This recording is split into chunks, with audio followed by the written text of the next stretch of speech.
আরে বাবা, আমি কালকে বিরিয়ানি খেয়ে বাড়ি ফিরেছি, রাতের বেলা গ্যাস হয়ে গেছে। আমার বমি হবে বাবা, এখন আমার বমি হবে বাবা, খারাপ হয়ে যায়গা। আমি পাচ্ছি না, আমার পেট ফুলে গেছে গ্যাসে।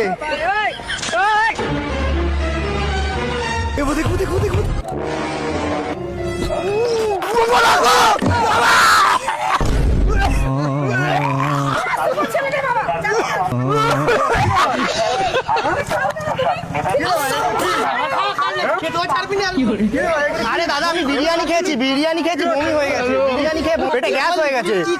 পেটে গ্যাস হয়ে গেছে, কি করবো? আরে সরি, বুঝতে পারিনি, বমি হয়ে গেছে। লোভে পড়ে খাবে আর